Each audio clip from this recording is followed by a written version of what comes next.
Okay, I guess I'm the guest introducer today, and I just have to tell you about 4 or 5 years ago, I went to WordCamp, and I was like totally dazzled by the work and the enthusiasm that Dale Chumbley brought to his business and the way he was using social media. I think you'll have a really good time seeing what he did and some of the innovative things he was doing. And it took about 5 years to get Dale here as a guest speaker. I'm thrilled. Thank you, Bruce, for making that happen. Welcome to Clark College. Thank you. Thank you for being here. I haven't been at Clark College in a long time. You're an alumni, aren't you? Yeah, Bruce says, you know where the auditorium is? And I said, well, yeah, I had art history in this. Do they still do art history in here? They do, and the professor who teaches that said you still owe them an assignment? Probably more than one.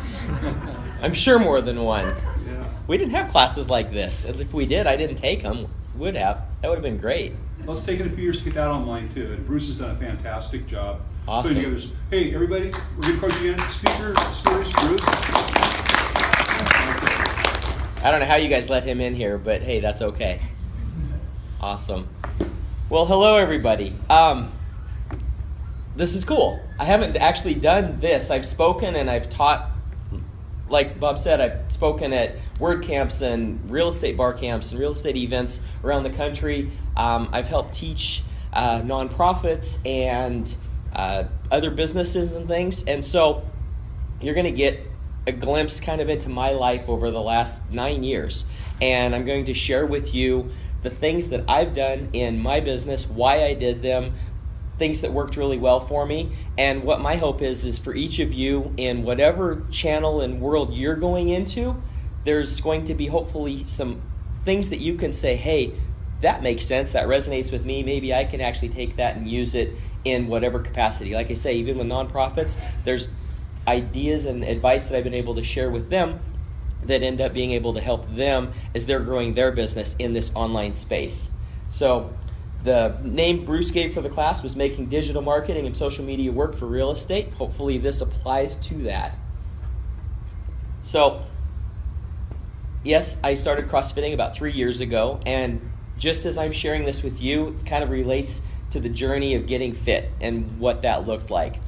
On day one, I didn't walk in and start being able to do the things that I can do today. I'm still nowhere near where some of the people are, but I'm a lot further than I was 3 years ago. Keep in mind the things I'm talking about and sharing today, I've been doing for upwards of going on 9 years now. So this has been a slow process, a little at a time. If you try and take everything in at once and go, wow, I want to implement everything, it's too much. It's drinking out of a fire hose. So just keeping that in mind as we're talking through that. So one of the words in the real estate space especially that's a big buzzword that people talk about is hyperlocal. And I've been a realtor here in Vancouver, Washington for 22 years. Started in 1994, which was after I finished going to school here at Clark. It's been an amazing thing. But as I talk about, and this hyperlocal will make sense, but this was kind of a focal point in my business, as what we do as realtors is we work local. We work in the specific area of, in this case, Vancouver. So it doesn't matter where you lived in this country. In about 2006, 2007, our real estate market was at an absolute high peak. Things were great, business was rolling in, no problem. I didn't have to think about where clients were coming from because I just had friends and family, people in my world calling me, hey Dale, come list my house, hey Dale, I want to buy a house. That was wonderful. Well, 2007, that ceased to exist. That absolutely went to a dead stop.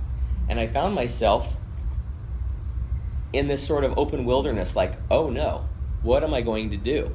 I have to start figuring out where are new people that I don't yet know that might have, on some level, some need or know someone that has need for real estate services. And how many of you guys are from Vancouver? So everyone else is from somewhere else. So as I found myself in this place, some of the options are I could start calling people whose houses didn't sell, expired listings. People are trying to sell their house by owner, go knocking door to door.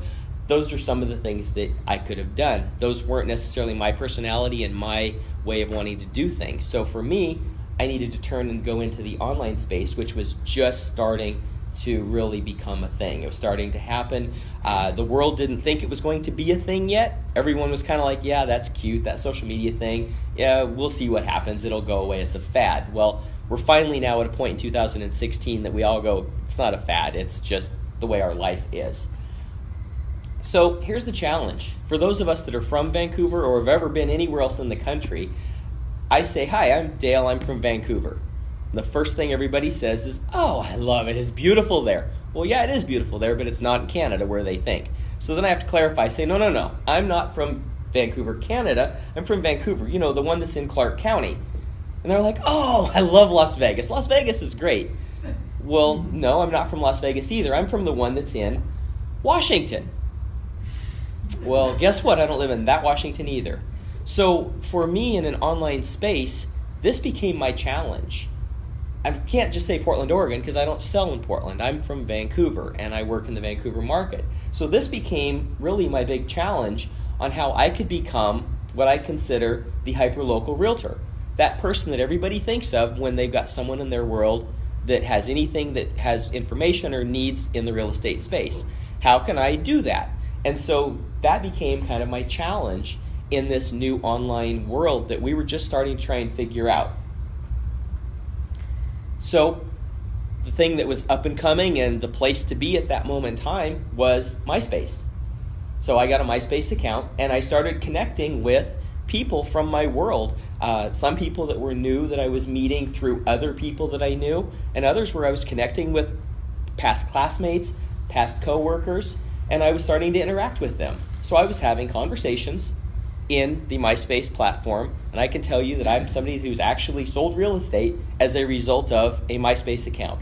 I don't use MySpace at all any longer, but I still have the account, and that was that first step into the online space. One of the other original places that I first went was Flickr. Now, Flickr is a photo online sharing site, and it is a social network in a way. And I guess you guys can read that okay. So I've got about 16,000 photos that I have hosted on Flickr. About 10,000 of those everyone in this room would be able to see. There's another 5,000 or 6,000 that I have private to some level that we'd have to at least be connected for you to be able to see them, just like you have permissions on Facebook now. So here is the original story, and Bruce may not even remember this. So this particular photo is the original beginnings of how Bruce and I met. So this photo is a sign that's down at the Amtrak station, downtown Vancouver. And I was taking photos of everything all over Vancouver because I'm trying to create a database, an online resource for people, for myself for photos, and for other people to be able to use. Now, there's a thing called Creative Commons, and Creative Commons allows me to take my photos and make them shareable to other people.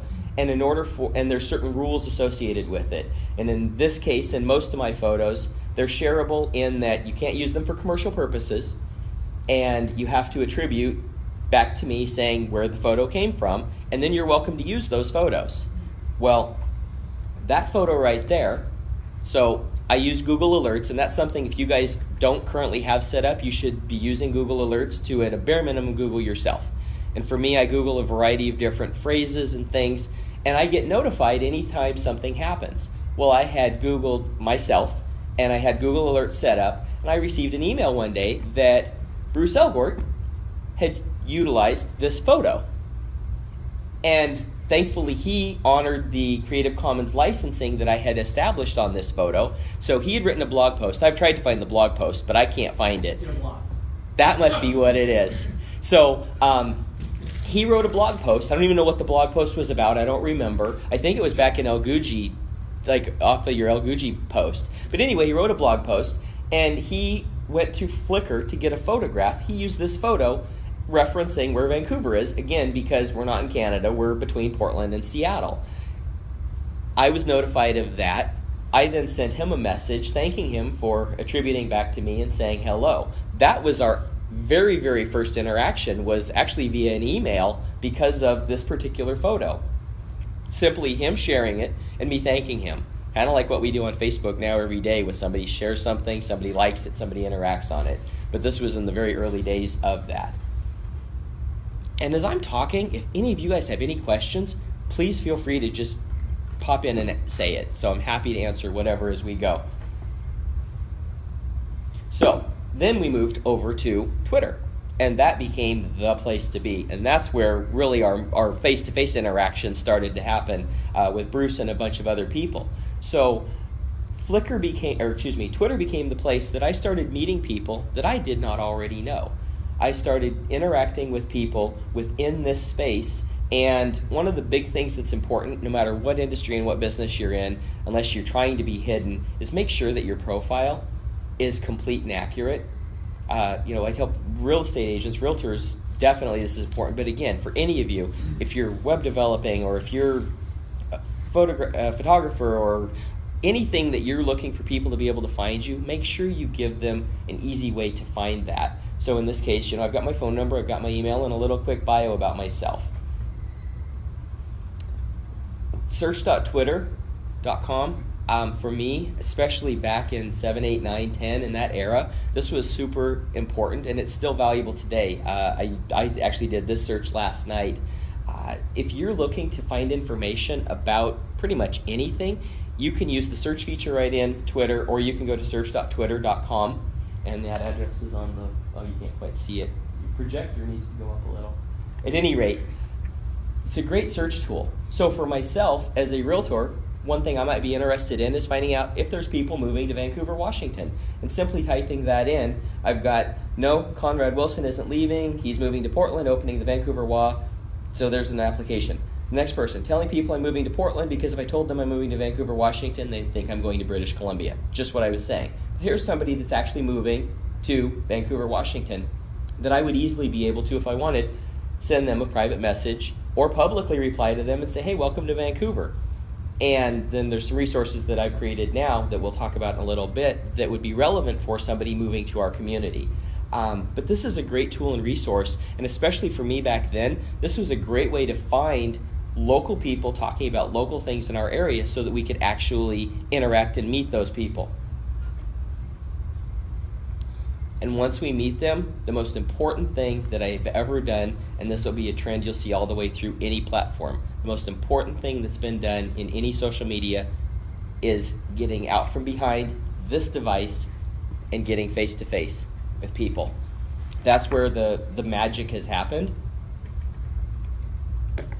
Here's just a few pictures of different tweet-ups. Bruce is probably at either one of these. He and his wife would have been at. We used to do what were called tweet-ups. Tweet-ups don't happen as much anymore, which is unfortunate. But get-togethers are something important. And he mentioned Burgerville. That was a tweet-up that was prepared. And I simply, one day, the sign went up that said, hey, it was strawberry season. I'm like, oh, this is cool. I want to go get a strawberry shortcake. Well, I could go to Burgerville by myself. I thought, well, rather than just going by myself, why don't I invite other people? So I simply went to Twitter and shared and said, hey, tomorrow's the thing at Burgerville. I'm going to go do this. Anybody else that wants to join? And I tagged people that I had gotten to meet. And it brought together, what did we have there? 20 people probably around the table? Which was amazing. So rather than me just going by myself to sit and have a strawberry shortcake, which I could have done, I had the opportunity to get to spend some time face-to-face and knowing the people. And I'd gotten to know enough about the different people at the table that I was able to know specific things about them. So at that time, if somebody would have told me they were looking to have maybe an app developed, I would have put them in touch with Bruce to say, hey, he could actually help you with that. Somebody that was looking for a photographer, I could have pointed them to Chris Martin or to Aaron Hockley, who were there, both photographers that could have maybe helped them with photography stuff. So for me, one of the things that's always been really important and I care about, one is I care about people, and two, knowing about them helps me be able to connect them with other people, which is part of our whole social sharing space online anyway, is being able to connect people together. And what I have done through those years of doing that is created kind of a group of what I would call raving fans, people that know who I am and know what I do, and that have now gotten to care about me. So rather than me now spending time searching, looking for somebody moving to Vancouver, Washington, I have things like the bottom one, somebody says, I need a real estate agent in Vancouver, Washington. Anyone have a suggestion? Well, Jan sees a message like that. It's not somebody I'm connected to. And she pages me to let me know that somebody's got that need, and they're asking specifically. They're raising their hand going, I need somebody in real estate. Excuse me. Chris Martin, who you guys know, he should be realtor on House Hunters. We get to business and be funny. He and I laugh more than you could possibly imagine. I helped him buy a house a few years ago. Has Aaron spoken here? Yes, he has. Okay, so you guys know Aaron Hockley as well. I love that one. He introduced himself as being near Portland, and somebody says, oh, do you know the guy that did that 365 Things to Do? Well, that was me, and he definitely knew me. But this is a great, just small testimony of people in my world that have gotten to where now they keep an eye out for me, watching for those sorts of things, which has just been awesome through the relationships that have been created. Cheryl Bledsoe, who I know was also here, that's actually her hand on the left-hand side and her husband's on the right. It's kind of cool. They're left-right, so they actually can sign papers together at the same time. It's fascinating. It's really cool to watch. One day I received, so Cheryl and I had met on Twitter as well, and I received a tweet from her wanting to know if I could sit down and meet with them because they were looking at selling their house and buying a house. And so for her, again, social media, as you've learned, was so important and critical, and watching what was happening. So she knew she wanted to reach out to me. She had also publicly said the same kind of a question. Hey, looking for somebody in Vancouver, who do you know? And I didn't know this until long after the fact, but everybody that replied to her privately replied the same way as what she was already going to do. And she knew she was going to reach out to me, but she was looking for a few other people. She didn't get other people. She kept getting myself, which was kind of cool. So I sat down and met with her and her husband, and it was kind of funny because when we first met, I hadn't met them face to face, and he was very apprehensive. The whole social media thing, he's very good with it now, but at that time he was not so excited. It's like, wait a minute, you're inviting a complete stranger into our house that you don't know, that you've met via Twitter, to sell our house and help us buy a house? I'm not so sure about this, but it worked out well. They ended up selling and buying, and they become family in my world, and that all originated back from simply tweeting back and forth with one another. So some of the other events that happened locally and things that I went and reached out and looked for were bar camps and WordCamp events. Those have nothing to do with real estate, but those have to do with technology and blogging, in this particular case with WordCamp. And it was a great opportunity and a great way to go, again, get face-to-face, to be able to meet people in a face-to-face situation that we wouldn't necessarily meet or have the same depth of relationship if we stayed behind the computer. So it's just so important to be able to do that. And there's still events that take place, especially in Portland, being where we're at. There's all sorts of events that are happening if you look for them. So WordPress, do you guys talk blogging much around here? It's part of our web development curriculum. That's right. You write blog posts about what's going on in here. So On WordPress. On WordPress, good. So WordPress is my hub. It's where my blog lives. It's where all my content lives. If you go to my website, it's a WordPress site. ClarkCountyRealEstateGuide.com is the website. And so you've got all of the information to be able to search for homes and find content about our community. And that is where that lives. And it's important. I'm glad you guys are learning it for that factor. So I created, as I was building out my blog, trying to figure out what is it I want to write about, one of the things that continued to be happening, and what they talk about in blogging, is if you get asked the same question 2, 3, 4, 5 times, that's probably a pretty good blog post, because obviously more people are wanting to do it. Well, being in the business I'm in, when people, if you were moving to this area, yeah, you want to find a house, but more importantly than that, what are the things that you do every single day of the week? You eat food, you go to the theater, you go to movies, you walk your dog, you go walking, you go hiking, you go riding your bike. You do all of the day-to-day living. Where do you go to school? What schools are in the area?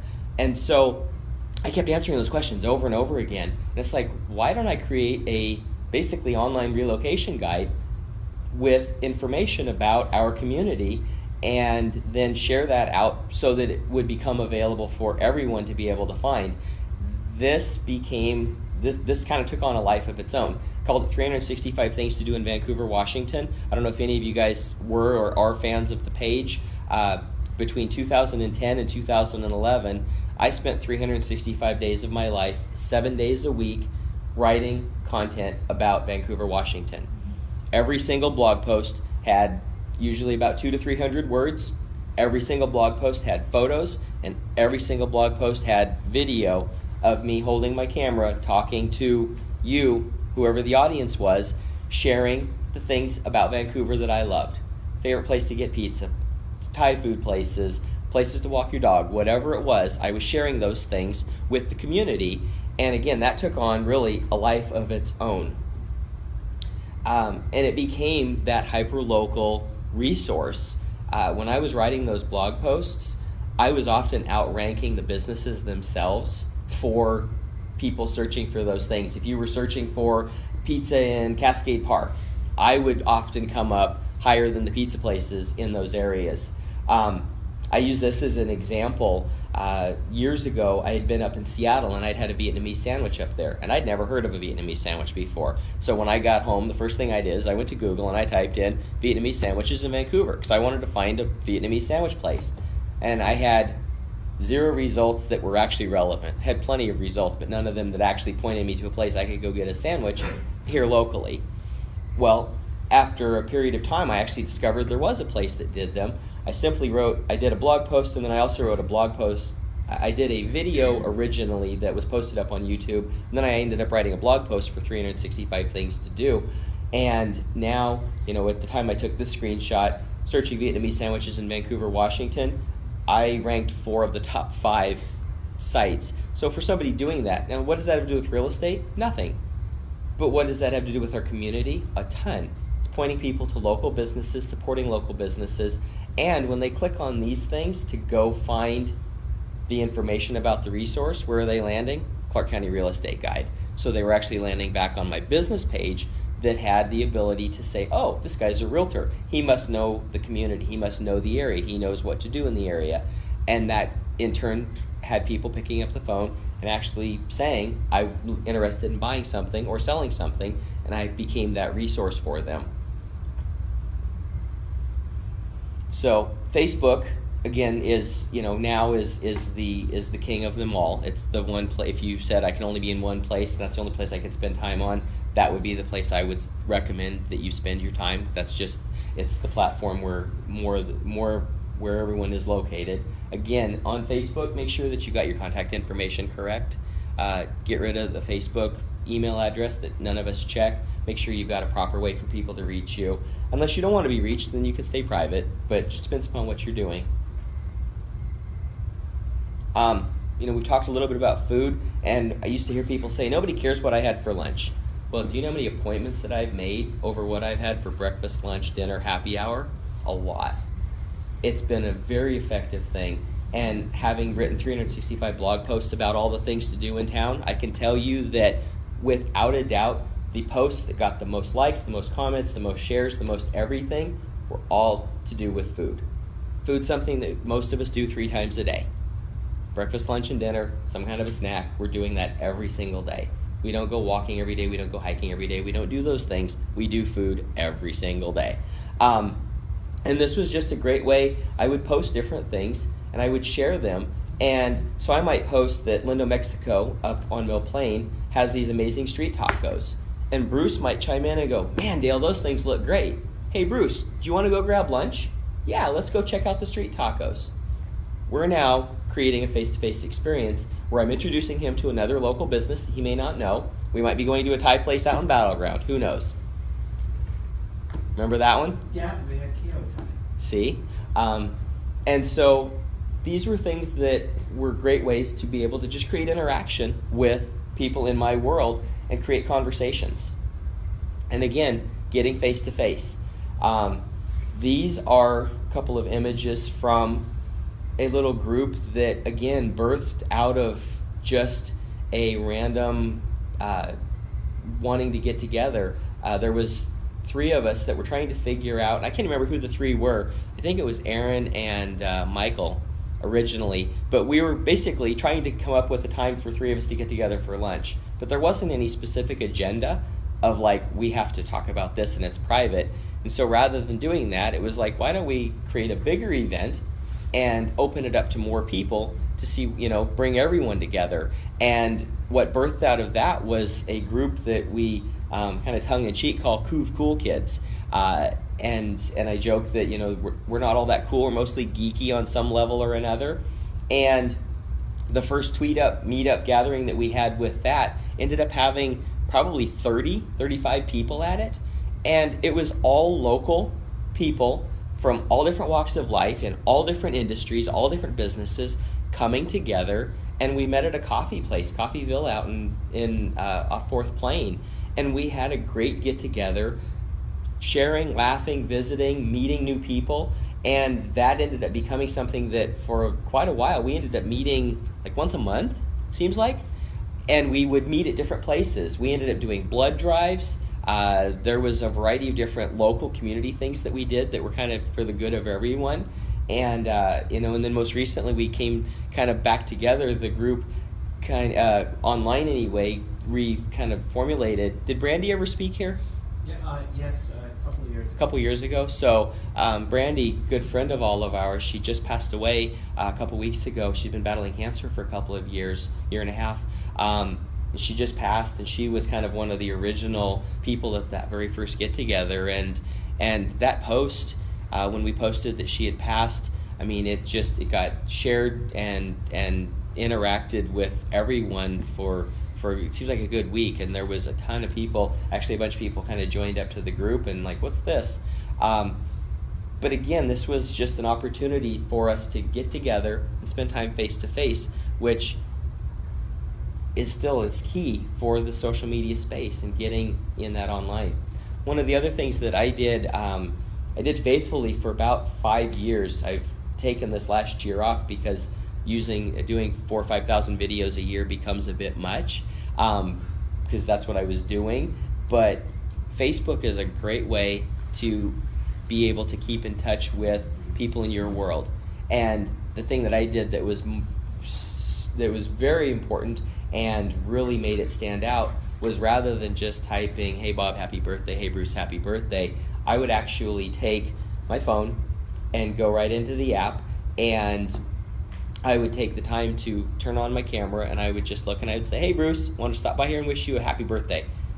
Hit end record and submit that, and that would stand out way above anything else. For any of you guys who have had birthdays, and I'm pretty sure you all have, Facebook, whether you get 20 people or 200 people or 2,000 people wishing you a happy birthday, Facebook truncates that all together. And if you've tried to scroll through 200, 300, 400, 500 or whatever videos, or not videos, but posts of people saying happy birthday, happy birthday, happy birthday, it becomes a bit of a challenge to do. And you get at some point where it's like, okay, they're saying happy birthday, this is great. And you miss things.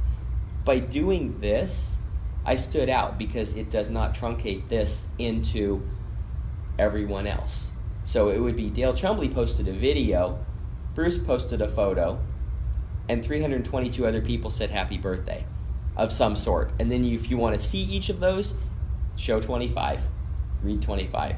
Show the next 25, read 25. And you have to scroll through that. But if you do any kind of a photo or any kind of a video, you don't get bundled together. So it was a way for me to be able to make sure with people across the country to stand out and make sure that they knew I wanted to take the time. It took me the same time to record a video as it did to type something and hit enter on it.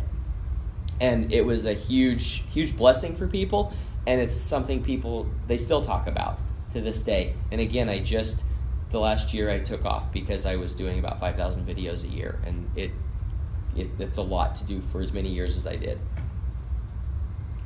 But it was a great thing, and it always felt good to do it. So WordPress was my hub where all my content lived. The content did not live on Facebook. I had friends that were doing similar projects around the country, and some of them started with their content actually on Facebook, and then Facebook one day decided to turn their page off. Guess what happens to that content when Facebook shuts that page off? It's gone. Bye-bye. Nothing they can do about it. They can't get it. They can't archive it. They can't go backward. It's done. And you don't get to just call Facebook and go, hey, Mark, could you please turn that back on for me? Like, it doesn't happen. So that's why, for me, that hub of being WordPress mattered so much, because I own that. I own that content. I own all the information to do with it. I can back it up. I can save it. I can archive it. But what I did do with it is I created a Facebook page, and I called it 365 Things to Do in Vancouver, Washington. It's actually almost 18,000 on the likes, but I can't get this cool screenshot anymore. It doesn't allow me to get it quite like that. So anyway, it's almost 18,000, and I haven't written content really on it since 2011, but it still continues to grow and get interaction because the content that I wrote is still relevant. And that's one of the nice things when you're blogging. If you can be writing things that are evergreen, the things for the most part, unless a business is shut down, the businesses I wrote about are still there. They're still in their locations. The movie theaters are still there. The trails are still there. The parks are still there. So I created this entire resource that continues to live on. And then what I would do is I would write my content on my WordPress site, and then I would bring that over and I would put the link directly into Facebook along with some additional text so that I would talk about what day it was, 365 things to do in Vancouver. I would give just a quick little super brief synopsis, put the link in, and I would also make sure that I liked whatever page that the business was so that I could tag the business, because then when I wrote that content here and hit enter, guess who it also tagged? The business. And it let the business know I was writing and sharing that content about them. So it was just another way to spread that message out. It gave me a great opportunity to get to meet people within our community. I met the owners, I met workers. I went into Big Daddy D's barbecue like maybe 2 months ago out on 4th Plain, and the owner, and I haven't been in there in 5 years, I just happened to be in there. He's like, "Don't I know you?" I said, "Well, I met you about 5 years ago." He goes, "You wrote that information about us." Yes, I did. "Thank you, that was awesome." And he remembered that. And I still have people occasionally that do that. But when I was definitely writing this content, I'd walk in the business because I didn't allow anyone to pay me for anything. I bought all my own food because it was my opinion. It was my thoughts, my opinions, and sharing what I liked. And so I would have employees. I'd walk up. They're like, "Oh, are you going to write about us today?" Well, maybe. I'm not sure. Some places I knew, but some of the new places that I explored and discovered, I didn't know if I would or wouldn't write about them. I never wrote anything bad. I only shared the things that I loved. So I was just looking for all these opportunities to be able to do this. And it definitely, not only nationally, but locally got noticed. There was write-ups in the newspaper. There was a variety of different videos, and I think somebody said YouTube would beg to differ. There's plenty of videos of me sharing and talking about this experience and what I did. It was a great way to build exposure about really Vancouver. And it's kind of fun now. I'll talk to realtors and people around the country, and they don't question as much where. Sometimes somebody will say something about Vancouver and they'll look at them and say, "Well, which Vancouver?" Which just makes me feel good. It's like, yes, I did something right to help put us a little bit more on the map. Speaking of maps, this is just an image. Somebody that lived in Spokane and they were in the process of moving to Vancouver. And this was kind of a cool story that always felt good. This was actually a poster of Vancouver, Washington that they had up in their living room. They moved to Vancouver, they were in an apartment, and they were discovering our community, trying to figure out what's going on in it. So they got a map, and they got a variety of different colored push pins, put those push pins in there for the things that they've done, the things that they want to do, the things they wanted that they really like, and the things they didn't care so much about. And they were taking all of that off of content that they were getting from my blog.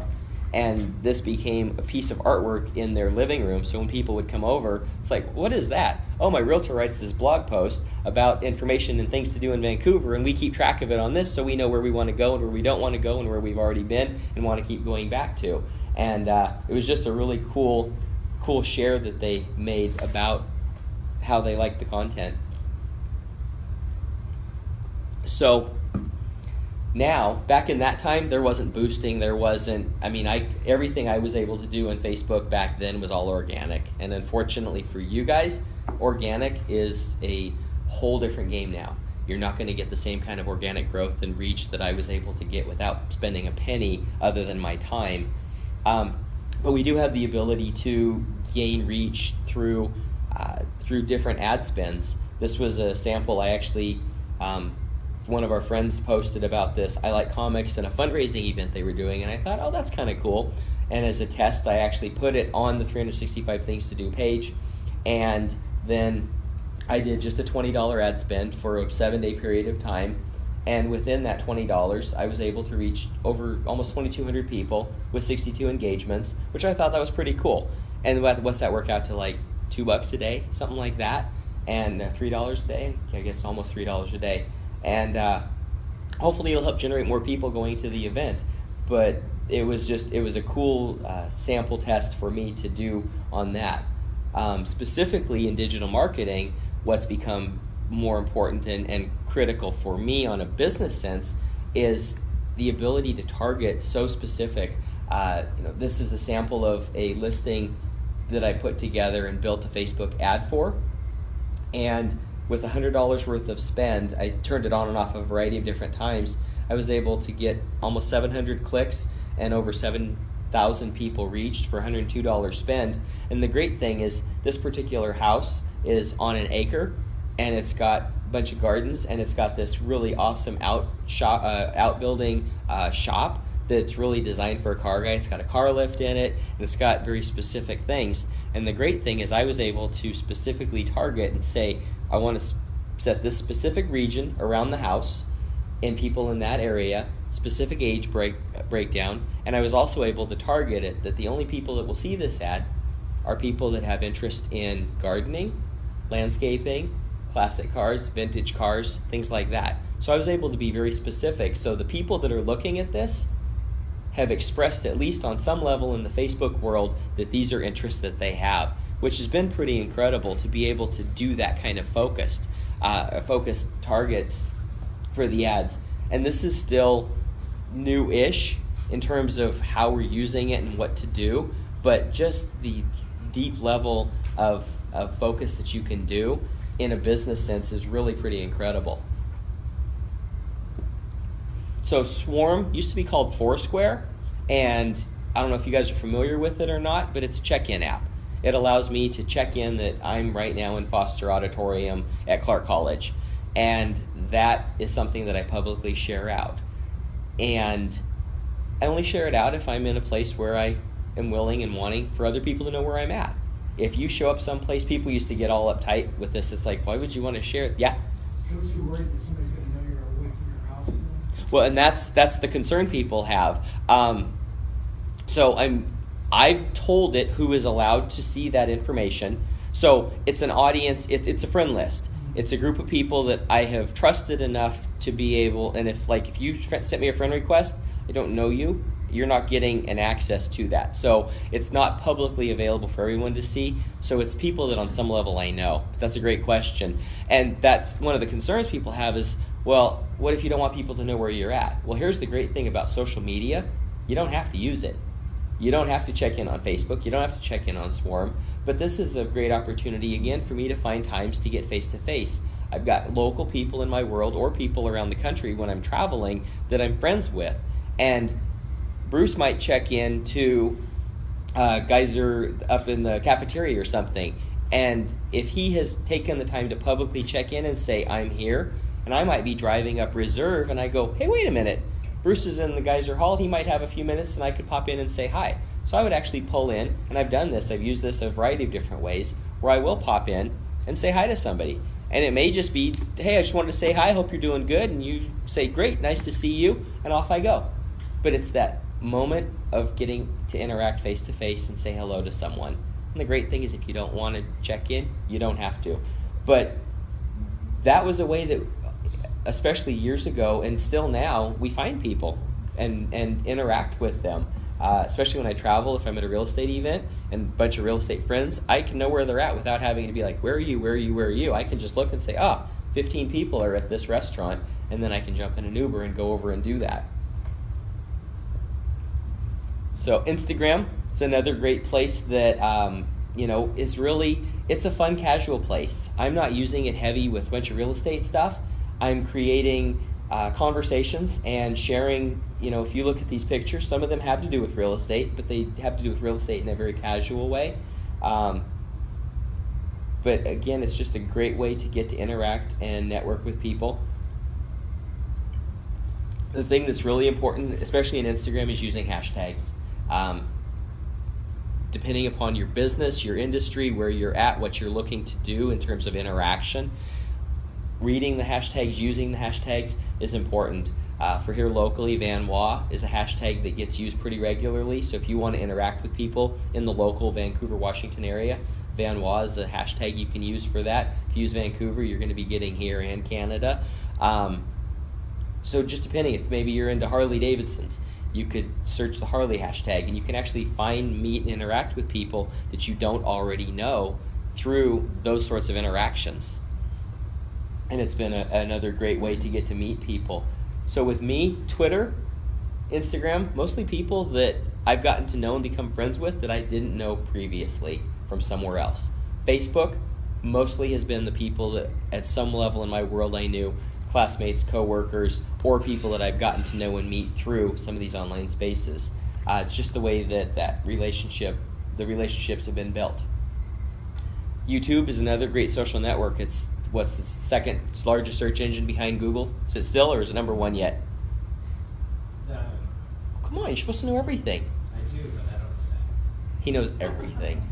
I believe YouTube's still the number 2 search engine behind Google, and it's just a great place to be able to house your videos for people to be able to consume and find. I started back in, looks like 2007, and there's been people watching 170,000 minutes worth of content, over 826,000 views. And those are, some of them are 3 views, some of them are 30 views, some of them are hundreds of thousands of views. It just depends upon the content. And for me, this is everything in my world. It's concerts I go to, it's games I've been to, it's houses I've sold, it's all of the 365 things to do content. All of those videos live here, and then we're embedded into my blog post. So I get additional search traffic for this, as well as on my website as well.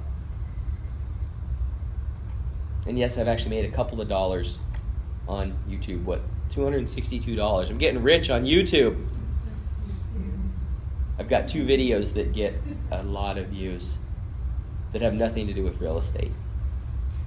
Pinterest I don't use as much, but it's another, depending upon, if you were an interior designer or in the real estate space, that would be somebody that I think you'd be able to do really well with that and build out the boards and create the community and network there. For me, it's just a kind of a fun place to throw a few things out and occasionally interact with it.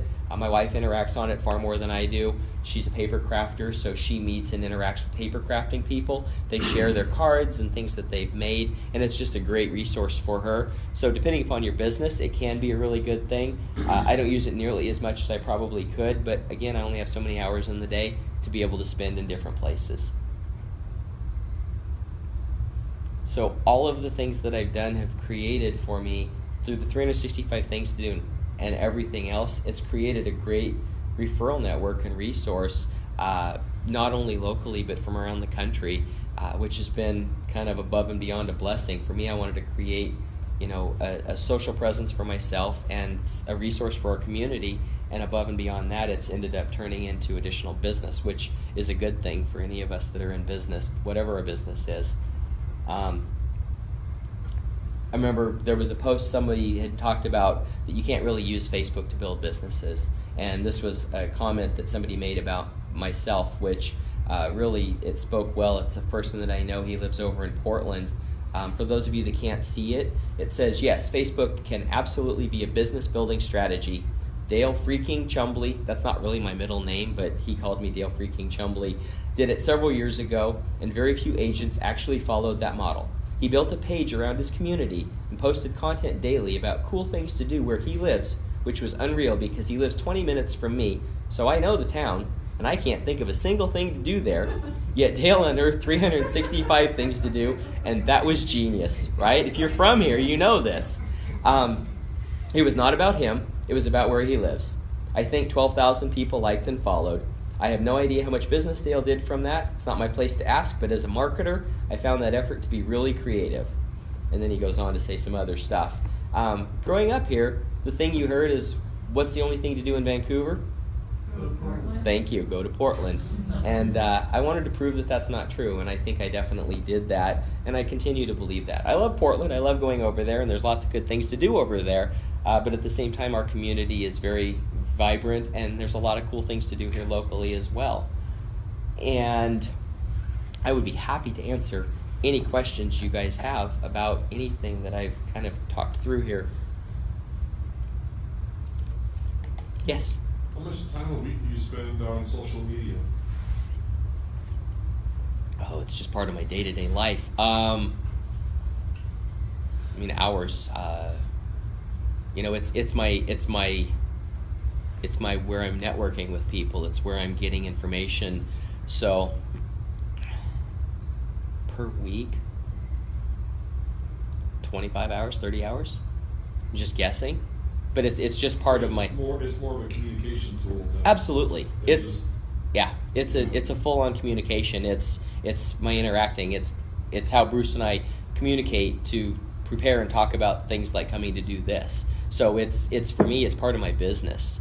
Right. And all of the networks have become that, and Facebook is the main one because that's just where most people are at. But whether I'm on Instagram or Twitter or whatever it is, I'm interacting with people, and I'm communicating and connecting with them. And I actually get business leads that come in from all the different networks, and it's kind of a game almost to keep track of who's coming from where on how that's happening, because some people will message me. In fact, Tim and Cheryl, when we were in the process of doing everything, they would find it funny to try and find how many ways they could send messages to me and see if I could find them all. So it was like an Easter egg hunt. And I'm like, that's just fine as long as it's things that aren't critical and timely. If it's critical and timely, pick up the phone and call me. But if not, then that's fine to play the games. But yeah, so I'm interacting in those. So it's become part of my work week is to be in those channels and in that space.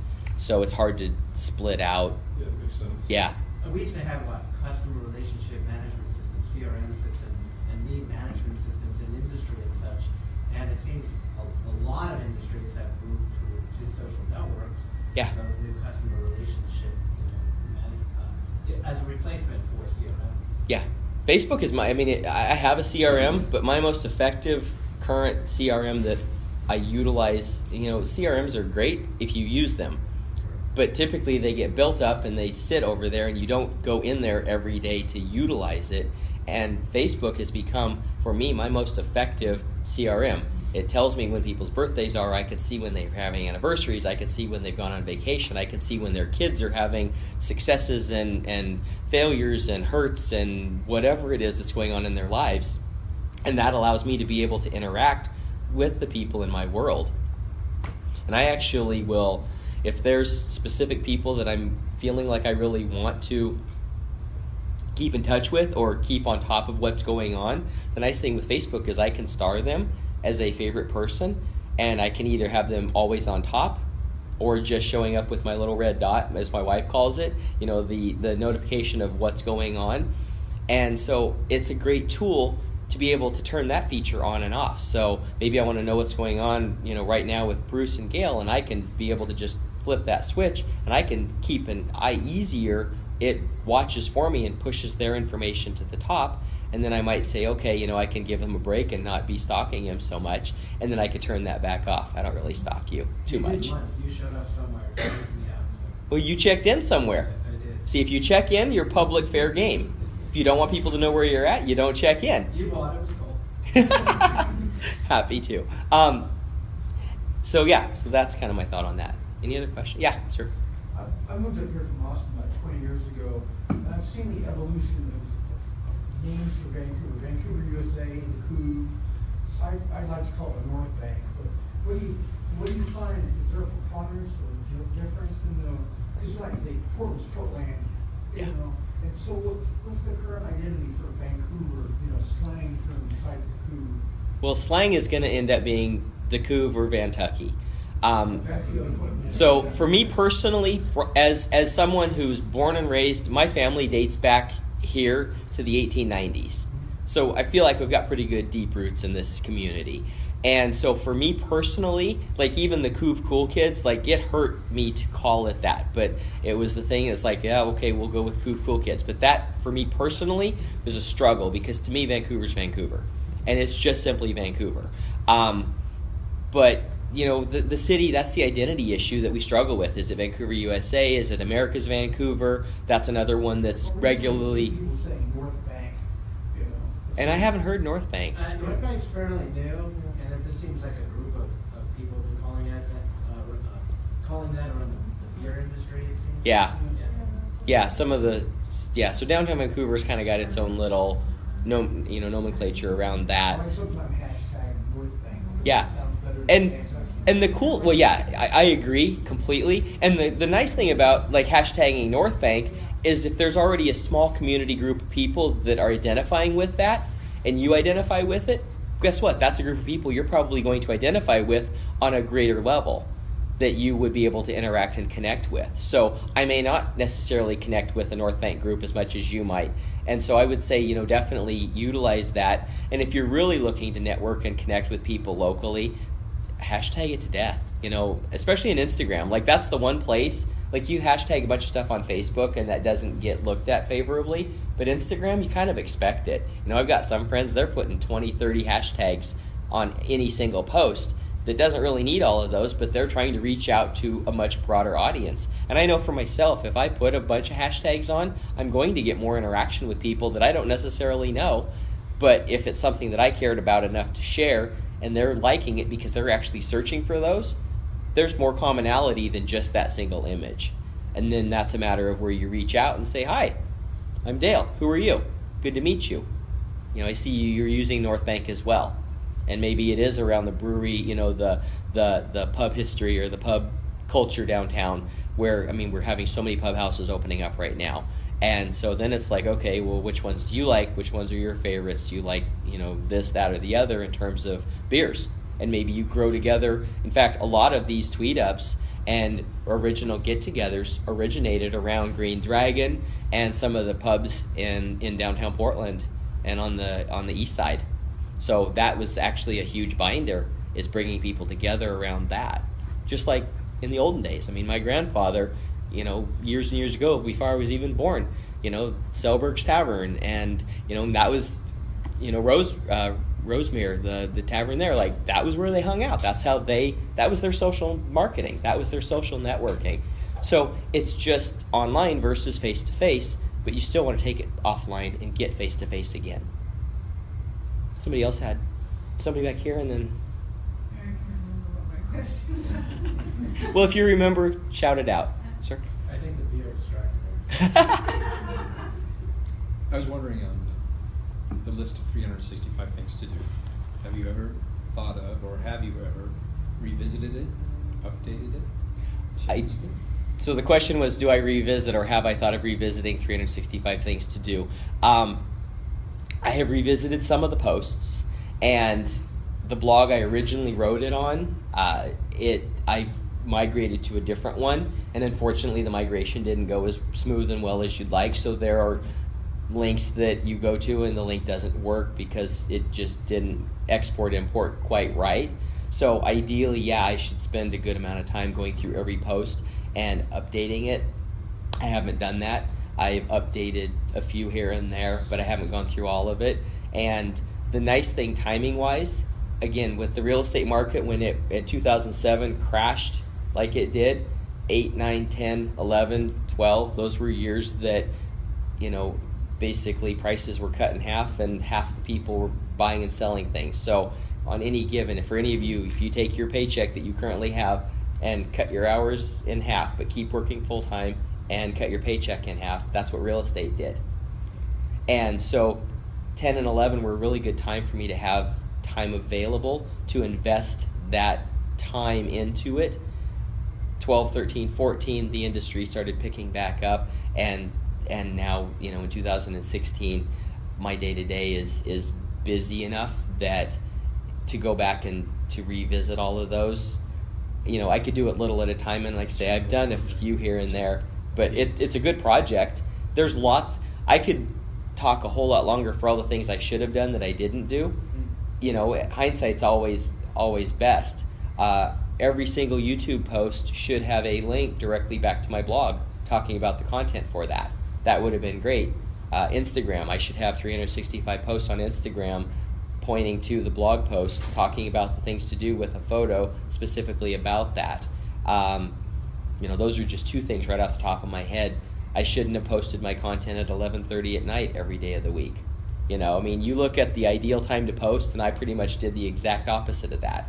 Why? Because I was busy working all day. That wasn't a paid job. That was something I was doing kind of voluntarily to build out this resource. And by the time I would get home from my work day, eat dinner, keep working, finally sit down, upload the the videos to YouTube, photos to Flickr, write out the blog content, publish, and it was usually sometime between 11 and 12 o'clock at night, because I did it 7 days a week, and I didn't bundle my content up. Some people would ask me, they're like, Dale, why don't you go out on a Sunday and hit everything at once, write all your content, and then just schedule it to do Monday, Tuesday, Wednesday, Thursday, Friday, Saturday? That wasn't me personally. For me, it had to be day-to-day, every single day, real life, face-to-face, making it part of my routine and part of my life. And so that was just, for me personally, the way it resonated and made the most sense to do. But do you think that you would get buried posting that late at night? No, because I got picked up for the morning. Right, that's what So I got picked up for the morning. And again, organic traffic, so the almost 18,000 people that are on that page, I never one time promoted or told anyone about the page. I created the page. I don't even know if you know this. I created the page. I personally liked the page, and that was the extent. I never shared it with one single person. I didn't tell anybody about it, and it went from 1 to 10, and by the end of the first week, it was at 2,000 people. It literally, the growth on it was like this, and it still to this day continues to just slowly grow, and I've never shared it out as a promotion page. Back then, you couldn't promote your page that way. Quality content always wins. It was quality content. It was, I don't even know if it was quality, but it was content, and it was personal content.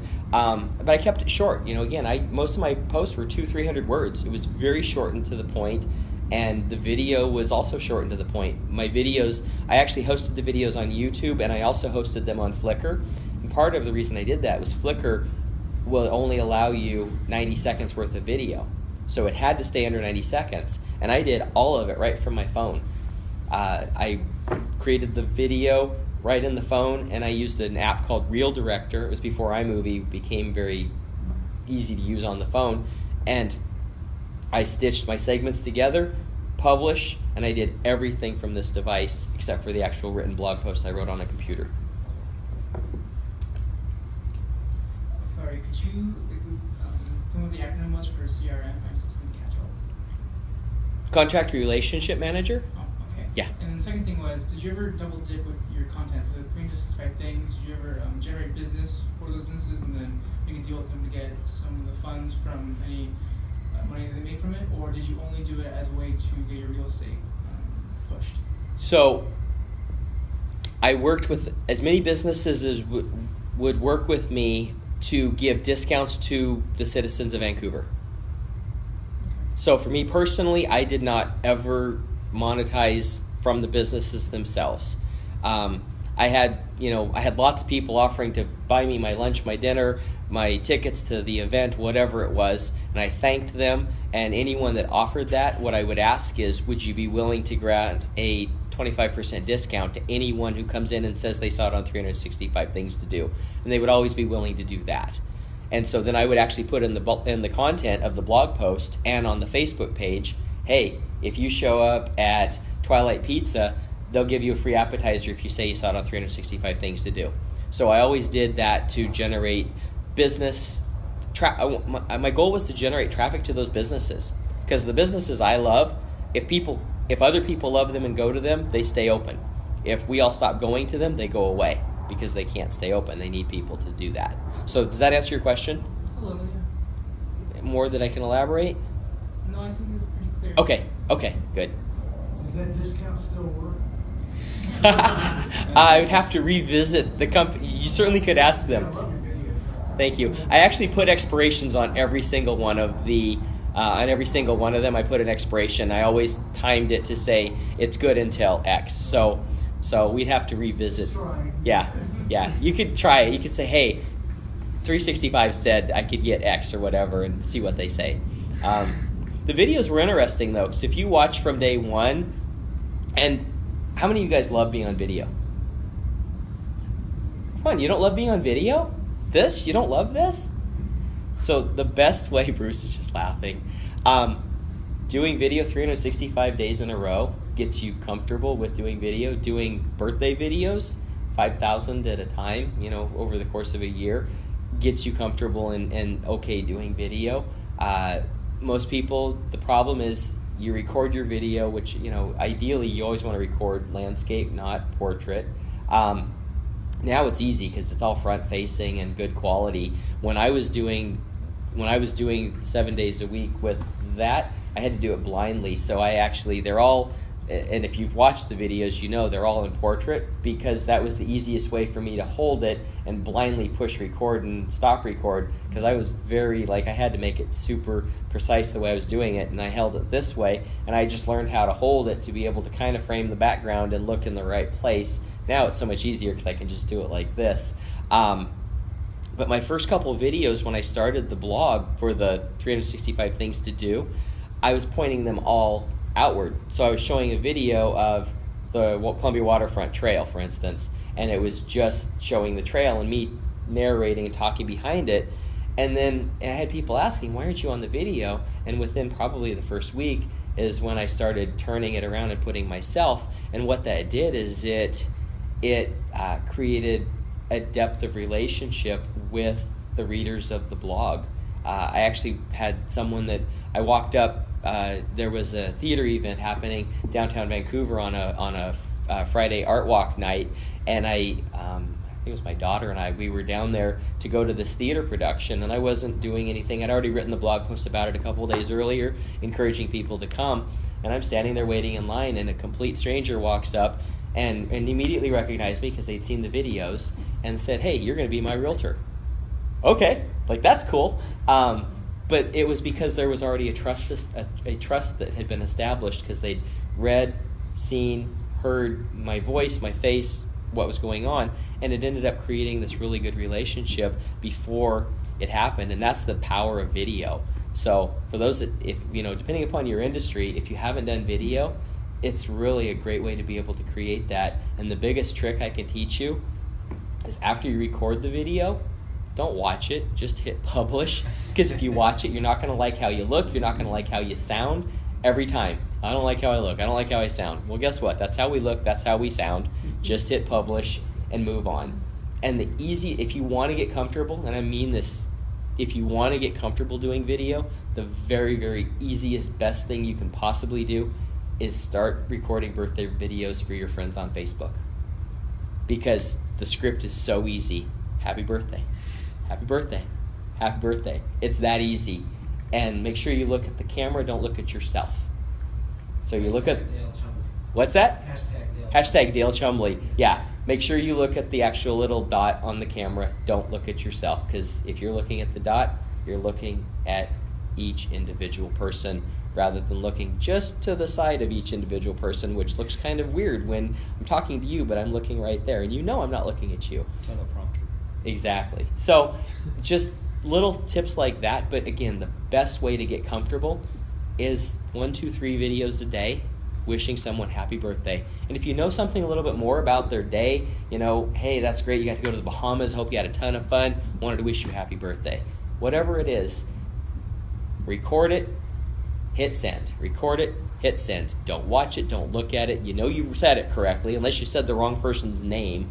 You said it right. So just record and hit send, and it's a great way to be able to get comfortable behind a video camera, because that's a challenge. Even if you're a student in an online course, don't ever be afraid to make a video of an issue or a project or an assignment you're working on, because it makes a real connection. I do that.